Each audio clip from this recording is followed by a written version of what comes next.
రేపు తెల్లారితే సర్పంచ్ గా గెలిచిన అభ్యర్థులది ప్రమాణం చేసే ప్రమాణ స్వీకారం రోజు. ప్రమాణం అంటే అట్టిది కాదు కదా, చాలా అంటే చాలా గట్టిది. మీరు పాలించే ఈ 5 సంవత్సరాల పాలనలో గ్రామంలో ఏ ఒక్కరికి ఏ కష్టం రానివ్వకుండా, ఏ కష్టం ఒకవేళ వచ్చినా కూడా నేను అండగుంటా అని చెప్పేసి ప్రమాణం చేసింది. ప్రమాణం చేసి కూడా మతిమరిచినట్టు ఉంటే నువ్వు ప్రమాణం చేసిన రోజు మర్చిపోవచ్చు, కానీ ఇక ప్రమాణాన్ని స్వీకరించిన భగవంతుడు ఎప్పుడు మర్చిపోవచ్చు. యాది పెట్టుకోక ఈ మాట. నువ్వు పాలించే ఈ 5 సంవత్సరాల పాలన ఈ రోజు రేపటి కోసం కాదు. నిన్ను ఓటేసి గెలిపించుకున్న ప్రతి ఒక్కరు కూడా ముసలయ్యేదాకా కూడా తమ గుండెల్లో ముద్రించేటట్టు ఉండాల.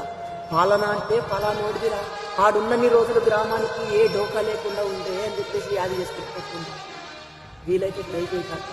అందరిలేగా నేను గెలిచినా కదా, నేను తోపుని కదా అని చెప్పేసి మురిసిపోకుండా, నేను ఒక సేవకుణ్ణి అని చెప్పేసి గ్రామ ప్రజల్ని కన్న బిడ్డల్లాగా కాపాడుకున్నావంటే ఈ ఒక్క రోజే కాదు, మీ మనవళ్ళు మనవరాళ్ల తరాన కూడా ఫలానా టైంలో మీ తాత సర్పంచ్ గా ఉన్నప్పుడు ఈ ఊరు ముసిముసి నవ్వులతోని మురిసిపోతుండేరా అని చెప్పేసి యాది చేసుకుంటున్నా.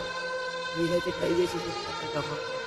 పేదల గడపన పొద్దునువై వెలుగులు పంచుదవో, ఆకలి కడుపుకు మెతుకునువై ఆకలి తీర్చుదవో, పోరాటాల చెండనువై సమర